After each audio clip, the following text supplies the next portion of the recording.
Hiperlinkados é o nome deste programa e você está na TV Novo Tempo, no lugar certo. Ainda bem que você está aqui. Tudo bem, Diego? Tudo certo, Júnior. Continuando a nossa jornada pela Bíblia. Jornada pela Bíblia, isso. Pelos hiperlinks da Bíblia. Ó, para ficar bem claro. Bem conectado com o nome do programa. Não fala conectado junto com hiperlinkado, que o pessoal confunde os dois. Foi de propósito, para a sua cabeça fazer... né? Hiperlinkado, exatamente. Júnior, a gente parou... Na semana passada, na compreensão de que o homem pode até dizer que vai fazer, mas ele consegue fazer errado, consegue imprimir o jeito dele. Foi, até quando ele faz do jeito errado. Exatamente. Não é? Então a gente viu lá, estamos em Êxodo, vimos a lei de Deus, vimos que a lei do Sinai ela foi acrescentada para endurecer com o povo, porque o povo não estava entendendo, não conseguia fazer. Isso, endurecer no sentido de disciplina, não no sentido de ser mau castigador, muito pelo contrário, né? Ou de tolir a liberdade humana, não, mas no sentido de... Vem, faz isso, você não dá tempo de explicar para você. O certo é isso aqui, está lá no episódio. Dá tempo de explicar. Quando chegar o descendente, aí ele explica tudo certinho, você vai entender. Isso, exatamente. Aí você vai entender, você vai ficar bem, vai ficar tranquilo, agora você só faz. Isso. Agora você só faz. O povo disse tudo que fizer faremos, mas não fez. Mas não fez. Nenhuma das vezes que falou essa frase, falou várias vezes. Mas não fez. Como não fez o nosso Deus, que tem como essência o amor. O que ele faz com o povo que diz que vai fazer e não faz? O que Deus faz com alguém que diz que vai fazer e não faz? Olha, depois de tantas tentativas, eu simplesmente virava as costas e ia embora. Era o que você faria, né? É o que eu faria. Por isso você não é Deus. Graças a Deus. E ainda bem, né? Eu agradeço a Deus por isso.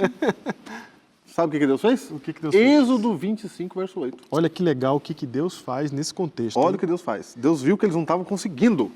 Isso. Ele só desobedecia. Exatamente. Aí Deus fala o seguinte, verso 8, capítulo 25 de Êxodo diz: e me farão um santuário para que eu possa habitar no meio deles. Deus falou assim, tá bom, eu vou junto com vocês. Eu vou com vocês. Vou com vocês. Vocês não sabem, Você lembra fazem tudo errado, eu vou aí com vocês. Você lembra que o povo falou assim, devia ter dito, né? Devia ter dito, me ajuda. Me ajuda, Senhor, porque eu não vou conseguir sozinho, né? O povo não diz isso no momento nenhum, ele fala assim, vamos fazer. Vamos, pode deixar que a gente faz. Pode deixar. E aí faz errado o tempo todo. E aí Deus fala, mesmo o povo não dizendo, ajuda a gente, Deus fala assim, pode deixar que eu vou ajudar. Mesmo não pedindo ajuda. Ele falou, tá bom. Mesmo não pedindo ajuda. Eu vou ajudar. E aí ele começa a agir como um pai, Júnior. Ao mesmo tempo que ele disciplina, ele também tá junto. Eu vou te ajudar. Junto na disciplina. Eu vou contigo. Vou contigo. Eu vou morar aí no meio. Eu vou contigo. Não queria disciplinar, eu queria que você ficasse junto, desde o começo. Desde o começo. Desde o começo, quando aparecia desde o começo. Fazer barulho lá, eu queria que vocês viessem correndo abraçar. Falar, pai, eu queria, mas vocês não vêm. Vocês foram lá, não, deixa que a gente resolve isso aqui. Isso. Deixa que a gente faz. Não é? Então Deus fala assim, me farão um santuário para que eu possa habitar no meio deles. Então Deus manda construir um santuário. Porque, Diego, se a gente pensar bem, o povo lá do Antigo Testamento, quando eles falaram assim, nós somos o povo judeu, quando eles entendem isso, sim, quando eles falam assim, nós somos o povo judeu da aliança, nós somos o povo que tem um concerto com Deus, eles pensaram assim, nós somos e ninguém mais é. Nós somos e ninguém mais é. Porque a gente tem uma tendência no nosso coração de a gente falar assim, ó, para eu seguir isso aí, eu quero ter recompensa por isso. Sim. E a recompensa boa era ficar do lado do bem, porque eu quero que o mal acabe logo. Sim. Acabe logo. Então, Diego, por que Deus não acaba logo com o mal? Por que a gente está o tempo todo trazendo essa pergunta de volta, Por que né? não resolveu aqui, não fala logo para o povo como é que faz? Porque Como é que funciona? Por que não põe aio, não sei o que de aio e tal, demora? Por que não resolve isso aqui logo? Acaba logo com tudo, né? A gente já mostrou isso, por que ele não fez isso no começo, por que o próprio dilúvio foi uma espécie de experimento desse tipo, que mostra experimentalmente que isso não funciona. Sim. Todas as explicações para essa pergunta já estão expostas na jornada nessa temporada do Hiperlinkados. Mas, mais uma vez aqui, cabe uma nova sinapse, uma nova compreensão. Sabe o que vai acontecer, Júnior? Se Deus resolver extirpar todo o mal da Terra? Mas todo o mal mesmo, acabar agora. Isso. Fim do mal. O que acontece? Acontece isso aqui, ó.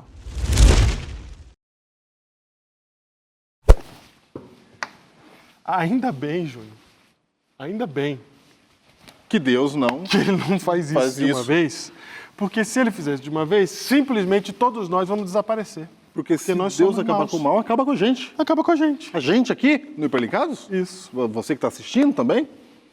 É isso. Todos nós, depois que pecamos, depois de Adão e Eva, filhos de Adão e Eva, a partir do próprio Adão e de Eva que pecaram, nós fazemos parte do mal a partir desse momento, porque a gente começou a pensar na gente.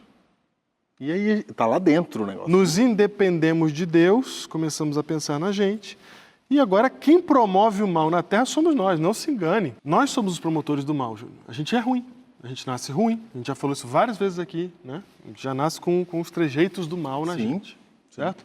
A gente tem que ficar contendo isso o tempo todo. Lembra que foi dito para Caim? Cabe a você dominar o desejo. esse desejo, exatamente. Então, a gente já vem com isso, nós somos assim, de nascença. E se você falar assim, não, mas eu não sou mal, nem vamos entrar nessa discussão, não. Você sabe que você é ruim em muitas coisas. Principalmente no padrão de Deus, né? E principalmente se a gente leva em conta o padrão de perfeição, que foi o padrão pelo qual nós fomos criados. E o padrão de Deus é qual? Não pense em você mesmo. Exatamente. Esse é o padrão. E aí você pode dizer que você é a pessoa mais bonzinha do mundo, mas você sabe que você pensa em você mesmo em muitos momentos. É natural, você não faz isso nem pensando, você faz isso porque faz isso. Porque você é dessa natureza ruim. Então, e aí como é que Deus vai resolver isso? Como que ele vai resolver? Deus escolhe o povo, temos agora uma nação. A nação diz assim, a gente vai fazer tudo que o Senhor está mandando. Deus fala assim, cara, vocês não vão fazer porque vocês estão fazendo já de outro jeito. Sim. Vocês estão querendo fazer do seu jeito. E aí Deus agora aparece e fala assim, eu vou aí com vocês, eu vou aí. Eu vou aí ficar bem pertinho. E me façam um santuário, porque eu vou habitar no santuário, vou ficar aí com vocês, vou ficar aí com vocês. E nisso ele já está também dando uma prévia do que há de acontecer no futuro. Isso, claro. Porque no cumprimento da promessa é exatamente isso que vai acontecer. Deus vai vir e vai morar com a gente. No cumprimento da promessa. Tanto no cumprimento da promessa que é em Cristo Jesus, quanto no cumprimento final de todas as coisas, que é quando tudo estiver restaurado, restabelecido e o mal realmente for extirpado, ele vai morar no meio de nós. Vai ficar com a gente. Eu serei Deus conosco. Deus, é isso mesmo, Deus conosco. Então ele será Deus conosco. O que a gente quer dizer com isso? Ele está o tempo todo contando a mesma história. Quando Jesus vem, ele está contando a mesma história. Quando ele manda fazer o santuário, ele está contando a mesma história. Ele está tentando refazer aquilo que foi perdido no Éden, porque o que tinha no Éden é que Deus estava junto. Ok. E o que é o santuário, Diego? O santuário é Igreja? Não, o santuário não é uma igreja. Não é igreja. Não é igreja? Não. Então, quando eu vou na igreja, eu não vou no santuário? Não. Não? Não. Não? Não. Não. Não. Não em muitos sentidos. Em muitos sentidos. Não em muitos sentidos. Mas, para ficar bem claro para você, o santuário foi feito, a gente até já falou, temos uma série inteira sobre o santuário aqui, no Hiperlinkados. A gente... É que a gente fica o tempo todo falando que tem as coisas que a gente já falou, mas porque tem mesmo, né? É porque tem. E para não repetir. Para não repetir. Então, o santuário, Júnior, ele foi um jeito de Deus desenhar para o homem entender. Tudo isso aí. Porque Deus já sabia que ele estava dando a lei para poder segurar o homem, para conter o homem, porque se deixasse ele ia bagunçando tudo. Mas mesmo com a lei que ele deu, o homem ainda assim ia bagunçar o negócio. E mesmo a lei não servia para a salvação do homem, ela não tinha o poder de levar o homem à salvação.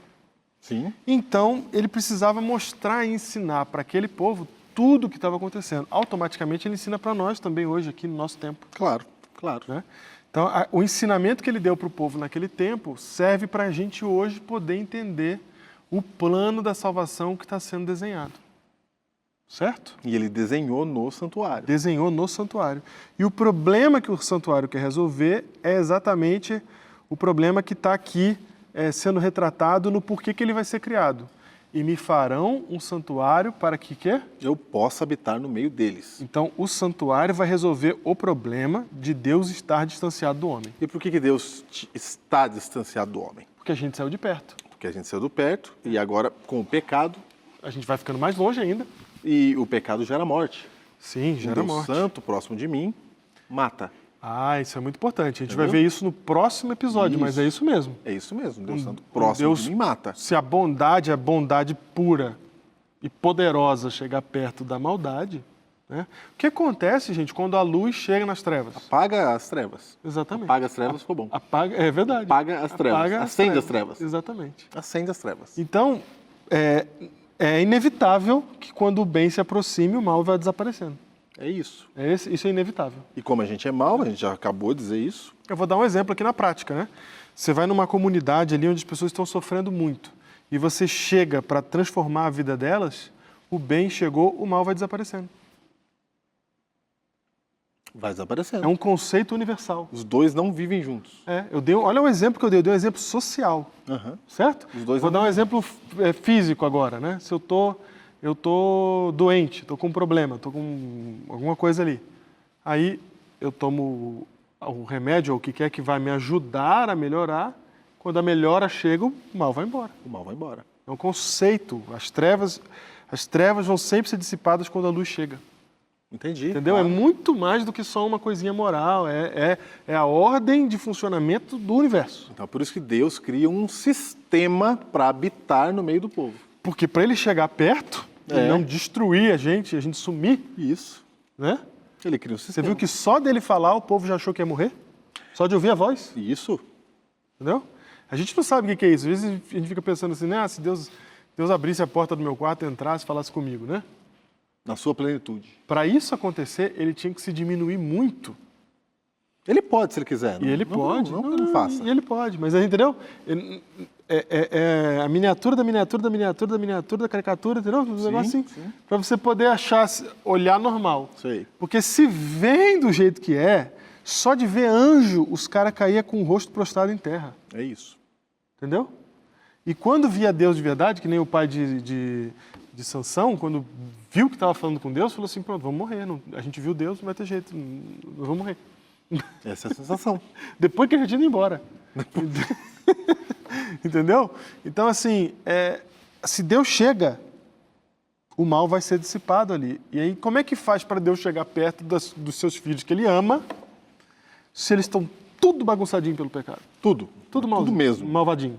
Ele pediu para fazer um santuário. Com esse santuário, ele ia dar várias ilustrações, vários ensinamentos de como seria a aliança de salvação. Isso. Então, a lei dos 10 mandamentos, ela condena. A gente falou isso, né, no Hiperlinkados passado. Ela condena, ela fala assim, não faça isso, não é para você fazer isso. E agora que eu fiz? E se eu fiz? Acontece o quê? E a gente faz, né? Não é nem se eu fiz, a gente faz. E aí, fiz, e agora? Então, agora eu estou no meio de vocês. Agora eu vou mostrar como é que faz, como é que resolve. Agora eu vou mostrar como é que resolve para isso acontecer. Tanto para ele estar no nosso meio, quanto para resolver o nosso O problema. problema do pecado. E aí ele cria o santuário. O santuário, na Bíblia, você encontra aí no Antigo Testamento, chamado de tabernáculo, que era o santuário móvel, feito no deserto, de tenda por Moisés. Esse santuário não fica assim, ele vai ser construído depois, grandão, de tijolo, na época de Salomão. Né? Salomão vai fazer o santuário e que vai cair, vai construir de novo na época de Herodes. Sim. Né? E na época de Herodes, Jesus olha e fala assim, ó, esse é o templo que foi construído em tantos dias, não é? E não vai ficar aqui pedra sobre pedra que não seja derrubado. Esse santuário vai ser destruído ali logo depois da morte de Jesus, no ano 70. Isso, na ele vai ser destruição de destruído. Jerusalém. Vai sobrar uma parede só desse santuário, Isso. conhecido hoje como Muro das Lamentações. Exatamente. Que o judeu se lamenta lá, até hoje, da destruição do santuário. É disso que se está tratando aqui. Isso. Não é? Lá em Jerusalém. Mas esse santuário que ele está falando aqui é esse do deserto que o Júnior falou, a primeira versão. A primeira versão, chamada de tabernáculo. Nessa primeira versão, é restabelecido agora de maneira coletiva, de novo para o povo que tinha perdido as práticas, o sacrifício de cordeiro. Opa, o que é isso? Aí temos um ponto principal e importantíssimo Importantíssimo. de toda a história. Deus aqui está dizendo que para resolver o problema da desobediência, para resolver o problema de que o ser humano não faz o que é certo desde que foi criado, para resolver esse problema, Deus vai prover um substituto, assim como ele fez com Abraão, lá, que a gente já falou aqui. Antes de falar do substituto, quando você fala de sacrifício e da morte do cordeiro, o sangue ali sendo derramado, o recado que está sendo dado, Júnior, é o seguinte, ó, sem remissão, sem derramamento de sangue não há remissão de pecados, ou seja, pecado só se paga com vida. É só com vida. Não tem jeito. Não tem outra coisa que paga com pecado, é vida. Você quer pagar pelos seus pecados, você morre, é isso. É o único jeito. É assim que funciona. É assim que funciona. Então, se você... É a morte. Já falamos da morte aqui, né? Já falamos. Que a morte é o salário, a paga do É pecado. a paga do pecado. Consequência natural do pecado. Não tem jeito de não ser desse jeito. Então, como é que faz para Deus limpar o homem sem que ele perca a vida. Então ele tem que conseguir alguma maneira de novamente unir-se com o homem, limpando, purificando o homem para que ele possa de novo estar unido com ele. Entendi. Certo? E existe uma palavra em inglês muito legal, que ela está na Bíblia, traduzida em inglês, né? Mas que em português não tem tradução, Júlio. Então a gente vai tentar explicar essa palavra, que ela não tem tradução. No português a gente chama de expiação, né? O ato de expiação. Que é expiar o pecado. Expiar o pecado. Que quer dizer o que isso aí, Quer dizer... professor José? O que é expiar o pecado? É ficar olhando para ele assim, por aqui? Espiar, Diego, é com um X aqui no caso, né? Com um X. Não é espiar de olhar. É, Espiar aqui é você reparar um erro. exatamente. Você cometeu um erro, né? Você espia. Espia. Exatamente. Certo? Só que essa palavra ela não é tão Ela não quer boa. dizer nada, ela não tem... A gente não tem ligação com essa palavra. Não é tão boa quanto essa que vai aparecer na sua tela agora em inglês. Ó. Atonement. Ó, essa é a palavra em inglês. Atonement. Essa palavra é uma junção de palavras, certo? Você pode ver que tem at e o one, né? Que é one é um, né? É mais ou menos isso aqui, ó. É tornar um. Uma coisa que não era mais um, que foi desconciliada, certo? Ela se rompeu, soltou, se desconciliou, e agora ela vai ser de novo reconciliada. Ou seja, é uma reconciliação. Exatamente. É isso que, interpretando a palavra, ela significa. Ou seja, quando o que Deus quer fazer com a gente é uma reconciliação, é isso? Uma reconciliação. Porque o povo nasceu com ele, se separou. Então tem um objetivo essa purificação. Eu não quero que ele se purifique para ficar puro só. Eu quero que se purifique para a gente estar junto. Para reconciliar. Para reconciliar. A gente andar junto. Para voltar para o esquema da aliança. Nós estamos juntos de novo. Sim. Como é que ele vai fazer isso se o ser humano é pecador agora? Se o ser humano está sujinho? Se aquilo que o ser humano toca, por mais legal que seja, ele contamina. Contamina. E isso é em toda a humanidade, tá? Tudo que a gente toca, a gente contamina. A gente tem as coisas mais... as descobertas mais legais do ser humano, né? O avião, por exemplo, a gente fez o avião, é coisa legal o avião. Sim. Aí alguém falou assim, podemos jogar bomba com ele. Podemos jogar bomba com ele lá do alto. Podemos. Fica bom. Podemos. Fica bom. Aí o Einstein vai e faz a teoria da relatividade, lá um negócio mó complicado, mó legal, dá para descobrir um monte de coisa a partir disso. Alguém falou assim, dá para fazer bomba atômica. Uma bomba bem importante. Uma bomba bem interessante. Uma bomba bem interessante, que dá um efeito de bomba importante. Ou seja, tudo que a gente faz, inclusive a própria religiosidade, porque a gente pega a religiosidade e faz dela do nosso jeito e a gente estraga a imagem de Deus com a religiosidade. É isso. A gente fez isso na história humana. Na história humana. Na história humana a gente fez isso. E o povo, mesma coisa, eles pegam a lei de Deus e estragam a lei de Deus. Estraga. Então a gente é assim. Então Deus ele precisa limpar a gente, purificar a gente. Como é que ele vai fazer isso? Trazendo a noção, o jeito que ele vai fazer, a gente já sabe. É por meio da morte do Cordeiro de Deus que tira o pecado do mundo. Que é Cristo. Eu sei porque eu estou aqui no meu tempo. Naquele tempo, eles ainda não sabiam disso. No antigo, antes de Cristo, eles não sabem disso. Eles não sabem disso. Eles estão lá no Sinai, acabou de sair do Sinai. Isso. Com mentalidade de escravos. Então, aí Deus cria um símbolo para que eles possam começar a construir essa ideia na cabeça de que eles estão sendo reconciliados até o momento que chega realmente o descendente. Que ele vai ser o Cordeiro de Deus, certo? Que vai pisar na cabeça da serpente, mas que vai ser ferido. Então você percebe que lá atrás já está dizendo, lá atrás já está revelado, só que a gente é ser humano, a gente vai entendendo aos pouquinhos. Aos pouquinhos, mas a história é a mesma. É a mesma. A história vem continuando, não é? Isso. Então, o santuário era o lugar onde você fazia o sacrifício. Então, você pecou, você merece morrer. Que a gente fala em português, o sacrifício para a expiação do pecado, Isso. ou seja, para purificar o pecado. Purificar o pecado. Mas que eu quero que você entenda agora, sacrifício para reunir Deus com o homem. É reunir, tornar o homem um de novo com Deus. Exatamente. Posso até ligar lá com João, que Cristo faz a oração, que vocês todos sejam uns. Isso. Né? Embora ele esteja falando da nossa... Da amplitude aqui humana, não é? A gente tem que ser um com Deus também.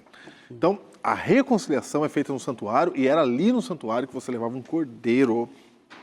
Tinha que ser um cordeiro de 1 ano, Diego. Bonitinho. Bonitinho, novinho. saltitava, né?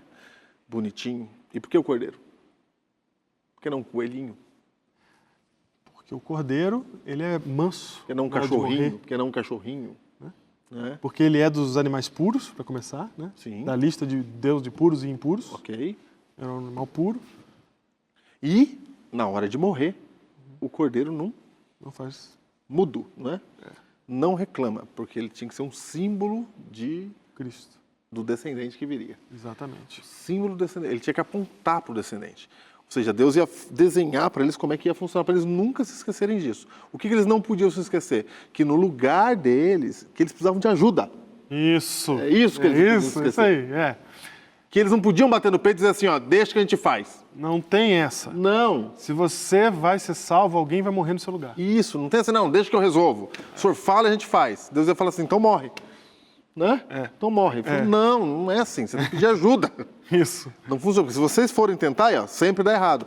Então eu estou fazendo um santuário e eu vou mostrar para vocês que não depende de vocês, depende de outra pessoa morrer no lugar de vocês. E para vocês entenderem isso, cada vez que vocês vierem aqui no templo para fazer expiação pelos seus pecados, vocês vão trazer um cordeiro de 1 ano, vocês vão pegar uma faca, vocês vão olhar no olho do cordeirinho, vocês vão confessar os seus pecados e você, com a sua mão, vai imolar o cordeiro. Imolar é uma palavra bem bonita, que fica para a gente não dizer o que realmente acontece, né? Era pega a faca e é isso. Você tá até com vergonha de falar, não né? quero falar porque tadinho do cordeirinho, Corta né? o pescocinho do cordeiro. Corta o pescocinho do cordeirinho.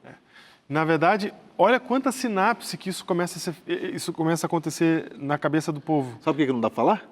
Porque é inocente o cordeirinho. É verdade. Dá dó. Você Só não de quer falar, matar o cordeirinho. só de falar já dá dó, né? É porque é disso que se trata. E é para dar dó mesmo. Porque Cristo é inocente. Exato.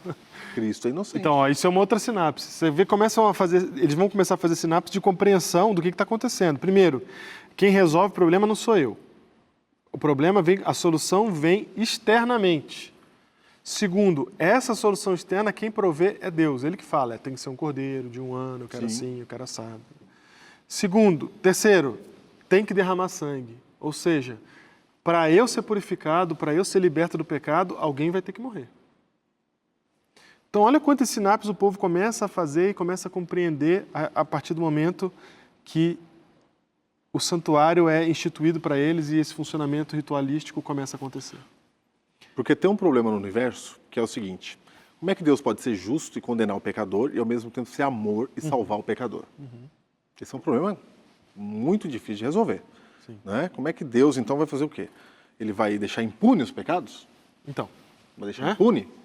O camarada fez errado, desobedeceu e agora vai viver aí. vai passar Tranquilo. por cima? Né? Então tem que salvar Lúcifer também. Inclusive tem gente que é isso aí? tem gente que critica o cristianismo por isso, porque fala o cara faz tudo errado a vida inteira. Aí e de repente aparece aí, e aí daqui a pouco virou crente, virou crente. aí tá tudo perdoado. Não funciona assim, né? Quem está falando isso está muito longe do cristianismo para poder entender o que de fato é. Porque aí o descendente ia resolver isso. Quando a Bíblia diz que o descendente ia pisar na cabeça da serpente, a arma que ele usa é morrer no lugar. Olha isso. Isso, porque o calcanhar que fere a cabeça é o calcanhar que é picado Isso. pela serpente. É picado, porque ele morre no lugar. Aí é extraordinário, aí ninguém imaginava, aí é surpreendente para todo o universo, Sim. aí é surpreendente para os anjos, aí Lúcifer não sabe o que fazer, aí ninguém está entendendo, aí todo mundo olha e para e fala, como pode, do que estamos falando? A gente faz tudo errado e quem morre é Deus? É isso? Cara, e como toda boa história, isso estava avisado lá no começo. Desde o começo avisado. Sabe aquela ceninha do filme lá, que tem uma cena que você fala, não entendi. E lá no final, quando você vê o final, você fala, nossa, passou. explica tudo que estava lá para trás? É exatamente isso que está acontecendo na Bíblia. No primeiro trecho da Bíblia está dizendo lá que vai acontecer isso. Ninguém entende, ninguém está vendo o que vai acontecer. Na hora que acontece de fato, tudo se constrói na cabeça e fala, nossa, É isso. o plano era esse desde o começo. Era isso. E tem mais, Júnior. Isso que Deus está ensinando o povo por meio do santuário já tinha sido explicado a Abraão na aliança. Quando Abraão vai matar Isaac e Deus fala, não mata Isaac, está aqui o cordeiro, e Abraão entende que é Deus que vai resolver o problema do homem, que é ele que vai prover a resposta, e ele coloca o nome de lugar de o Senhor proverá. É isso. Abraão já tinha entendido tudo isso aqui, só que, né, passou o tempo, o povo foi escravizado, não sei como é que Abraão passou isso para os outros filhos, enfim, agora o ensino que Abraão teve lá atrás acontece de novo de maneira coletiva para todo mundo poder entender. E o que você está falando, Diego, é muito importante, porque diz a Bíblia que Cristo é o cordeiro que foi morto desde a fundação do mundo. Desde a fundação Então, desde que ele estava criando, ele já era o cordeiro que foi morto. Ele já tinha o plano na cabeça dele, já estava delineado o plano na cabeça dele. E ele, quando vai acontecendo as coisas aqui no nosso planeta, Deus vai contando a história e ele vai se mostrando, se revelando através da história, dizendo, gente, o descendente vai chegar lá para Abraão, lembra Abraão? Lembra Abraão que proviu um cordeiro? Sim. Eu vou prover um cordeiro para toda a humanidade também, para toda a humanidade. Exatamente. Então, Júnior, a partir desse momento, o povo pode, então, ter a presença de Deus com eles. Acontece, então, o ritual do santuário. No ritual do santuário, o cordeiro é imolado. O sangue que representa o pecado das pessoas é, então, levado para dentro do santuário. Né? Quem levava era só o sacerdote que entrava. Só ele entrava. podia entrar, Por só isso que não é ele. igreja, não tem comparação com igreja. Não tem comparação. Ele entrava lá e jogava lá dentro o sangue na cortina. Na cortina. Né? E aí aquela cortina ficava imunda, o santuário ficava tenebroso, né? Porque o dia inteiro jogando sangue ali dentro. Sim. Aí tem um ritual da purificação, olha que interessante. Porque Deus vai limpar o santuário, a cortina. Exatamente, limpar todos os pecados da humanidade. Né? Então ali, no cordeiro, o meu pecado vai. Mas vai ter o dia, quando morrer o cordeiro verdadeiro, que todos os pecados da humanidade vão poder ser limpos por meio dele. Por meio dele. Olha aí. Olha que maravilha. Tudo isso está sendo ensinado no santuário e ensinado como uma historinha, né? Porque como a gente só faz a nossa vontade, Deus precisa mostrar para nós que o jeito dele é não fazendo a vontade dele, é morrendo pelo outro. É verdade. O jeito dele, o jeito de Deus fazer é entregar a vida que ele tinha para você que nos assiste, para nós que estamos aqui, para todo mundo. Aceite o sacrifício do Cordeiro na sua vida.